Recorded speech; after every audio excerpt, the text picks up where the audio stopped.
नमस्कार। देश भर में फैले भारतीय जनता पार्टी के कर्मठ कार्यकर्ताओं को दीनदयाल उपाध्याय जी की जन्म जयंती पर अनेक अनेक शुभकामनाएं देता हूं, ताकि पंडित जी ने जो हमें मार्गदर्शन किया है, जो रास्ता हमें दिखाया है, उस रास्ते पर हम पूरे समर्पित भाव से आगे बढ़ पाएं। आप सभी सामान्य जन की सुरक्षा और सेवा के लिए समर्पित भाव से निरंतर काम कर रहे हैं। कोरोना की चुनौतियों के बीच भी भाजपा कार्यकर्ताओं ने अपनी इस सेवा साधना को बिना रुके, बिना थके जारी रखा है। इसमें हमारे कई कार्यकर्ताओं को अपना जीवन भी खोना पड़ा है। दूसरों की मदद करते हुए अनेकों कार्यकर्ता स्वयं भी कोरोना से संक्रमित हुए हैं। हमारे जिन साथियों ने अपनी जीवन लीला समाज की सेवा करते करते समाप्त की है, मैं आज उन सभी दिवंगत साथियों को आदरपूर्वक अंजलि देता हूं। मैं भाजपा के प्रत्येक कार्यकर्ता को उनके सेवाभाव के लिए, उनके परिश्रम के लिए आदरपूर्वक नमन करता हूं और प्रेरणा रूप ये सेवा साधना की परंपरा हम सब के लिए बहुत बड़ी प्रेरणा बनी रहेगी। मैं उनकी प्रशंसा करता हूं। हमारे सभी लाखों कार्यकर्ता जो इस संकट की घड़ी में सेवा में रत है, उनके और उनके परिवारजनों के स्वास्थ्य की भी कामना करता हूं। और जैसे हर देशवासी के स्वास्थ्य की कामना करता हूं, मैं अपने हर कार्यकर्ता साथी की भी उत्तम स्वास्थ्य की कामना करता हूं। साथियों, मैं हमारे राष्ट्रीय अध्यक्ष नड्डा जी का बहुत आभारी हूं कि बीच में मुझे इस कोरोना के समय जो सेवा कार्य कर रहे थे, उन कार्यकर्ताओं से बातचीत करने का अवसर मिला था। देश के अलग अलग कोने पर कैसे पार्टी के कार्यकर्ता खप गए, गरीब से गरीब की जरूरत के लिए जिस प्रकार से वो दौड़ते रहे, एक एक घटना बहुत ही प्रेरक थी। कुछ कार्यकर्ताओं के तो पूरे परिवार सेवा भाव से जुड़ गए थे। और समाज भी देखिए, संसाधनों की कोई कमी नहीं होने दी। ये सेवा भाव, ये कर्तव्य भाव, संगठन का समाज के प्रति नित्य समर्पण, ये अपने आप में मां भारती के लिए हमने जो सपने संजोए हैं, उन सपनों को बहुत बड़ा बल देते हैं। और इसलिए मेरे कार्यकर्ता भाइयों बहनों, आपने जो किया है वो मीडिया में छपे न छपे, टीवी में दिखे न दिखे, लेकिन आपने सामान्य गरीब के दिल में जगह बना ली है। बहुत बड़ा काम किया है। साथियों, आज हमारे बीच ऐसे कम ही लोग हैं जिन्होंने दीनदयाल जी को जीते जी देखा हो, सुना हो या उनके साथ काम किया हो। मुझे पंडित दीनदयाल जी के दर्शन करने का सौभाग्य नहीं मिला था, लेकिन उनका स्मरण, उनके बताए हुए रास्ते, उनका दर्शन, उनका चिंतन और उनका जीवन भी प्रतिपल हमें पावन भी करता है, प्रेरणा भी देता है, ऊर्जा से भर देता है। साथियों, भारतीय जनता पार्टी के हम सभी कार्यकर्ताओं के लिए उनका दिखाया मार्ग हम सभी को प्रेरणा देता है, प्रोत्साहित करता है। साथियों, ये दीनदयाल जी ही थे जिन्होंने भारत की राष्ट्रनीति, अर्थनीति, समाज नीति, राजनीति, इन सभी पहलुओं पर भारत के अथाह सामर्थ्य के हिसाब से तय करने की बात बड़ी मुखरता से कही थी, लिखी थी। उस समय जब आजाद भारत के नवनिर्माण के लिए विदेशी मॉडल को अपनाने पर जोर था,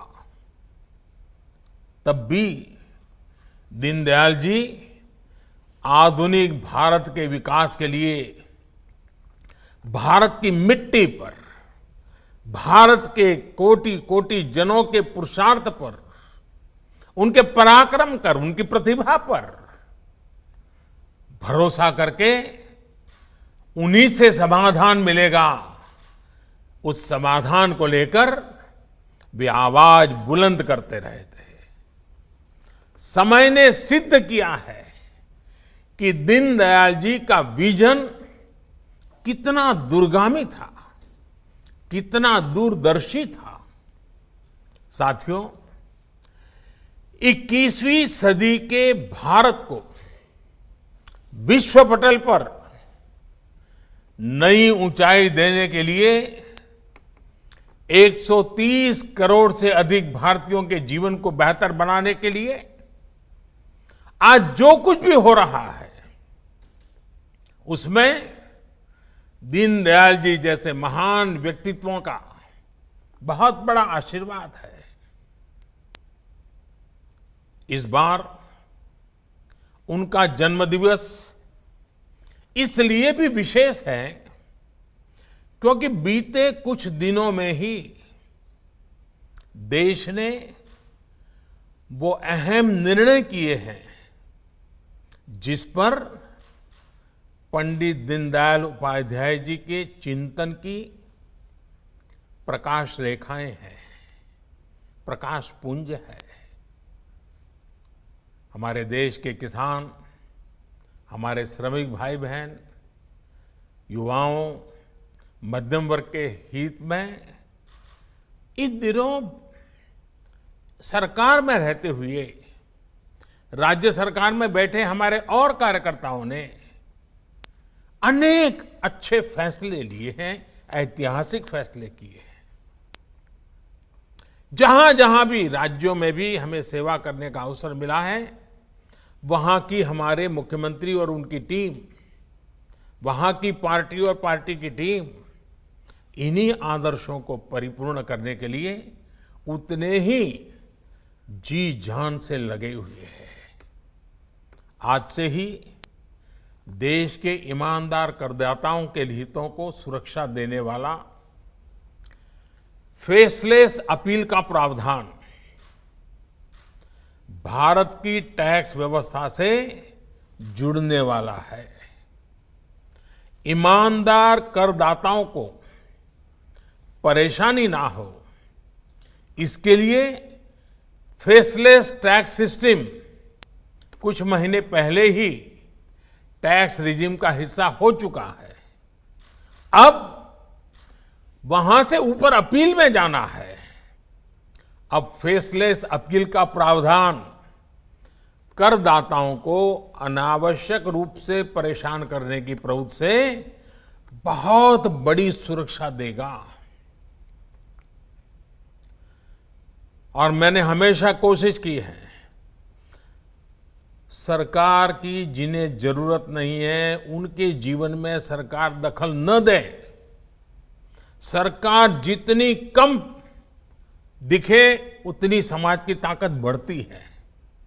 साथियों, आज जब देश को आत्मनिर्भर बनाने के लिए एक एक देशवासी अथक परिश्रम कर रहा है, तब गरीबों को, दलितों, वंचितों, युवाओं, महिलाओं, किसानों, आदिवासी, मजदूर, उन सबको उनका हक देने का बहुत ऐतिहासिक काम करने का हम सबको सौभाग्य मिला है।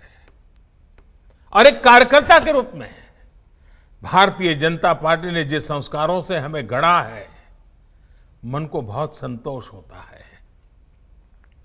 आजादी के अनेक दशकों तक किसान और श्रमिक के नाम पर खूब नारे लगे, बड़े बड़े घोषणा पत्र लिखे गए, लेकिन समय की कसौटी ने सिद्ध कर दिया है कि वो सारी बातें कितनी खोखली थी, सिर्फ नारे थे। मैं समझता हूं देश अब इन बातों को भली भांति जानता है। और इसलिए ही दीनदयाल जी कहते थे कि बड़ी बड़ी घोषणाओं के बावजूद जनता की अपेक्षाएं पूरी नहीं हो रही है, ये उस जमाने में वो कहते थे। और पंडित जी ने कहा था, अव्यवस्था और अनाचार, अभाव और असमानताएं, असुरक्षा और असामाजिकता उस समय का उनका वर्णन था, बढ़ती जा रही है। उनकी कही ये बातें बाद के दशकों में और प्रबल होती गई। दीनदयाल जी तो हमें छोड़ के बहुत पहले चले गए थे। ये तब और बढ़ा जब कुछ लोगों ने राष्ट्रहित और जनहित के बजाय सत्ता और स्वहित को राजनीति का हिस्सा बना लिया। साथियों, किसान और श्रमिक के नाम प्रदेश में, राज्यों में अनेकों बार सरकारें बनी, लेकिन उन्हें मिला क्या? सिर्फ वादों और कानूनों का एक उलझा हुआ जाल, एक ऐसा जाल जिसको ना तो किसान समझ पाता था और न ही मेरा श्रमिक भाई बहन समझ पाते थे। किसानों को ऐसे कानूनों में उलझा कर रखा गया जिसके कारण वो अपनी ही उपज को अपने मन मुताबिक बेच भी नहीं सकता था। नतीजा ये हुआ कि उपज बढ़ने के बावजूद किसान ने पसीना बहाने में कोई कमी नहीं रखी। बूंद बूंद पानी का, तिल तिल जमीन के हिस्से का उपयोग करते हुए देशवासियों का पेट भरने के लिए, सरकार के खजाने भरने के लिए हमारे किसान ने कोई कमी नहीं रखी। उपज बढ़ाने के बावजूद किसानों की आमदनी उतनी नहीं बढ़ी। हां, उन पर दिनों दिन कर्ज बढ़ता गया, कर्ज जरूर बढ़ गया। साथियों, भाजपा के नेतृत्व में एनडीए सरकार ने निरंतर इस स्थिति को बदलने का प्रयास किया है, प्रामाणिक प्रयास किया है, सोच समझ करके प्रयास किया है। कोई निजी स्वार्थ के लिए नहीं, कोई राजनीतिक स्वार्थ के लिए नहीं, सिर्फ और सिर्फ किसान के कल्याण को ध्यान में रखते हुए पहले लागत का 1.5 गुना एमएसपी तय किया, उसमें रिकॉर्ड बढ़ोतरी की और रिकॉर्ड सरकारी खरीद भी एनडीए सरकार ने ही की है, इतिहास बना दिया।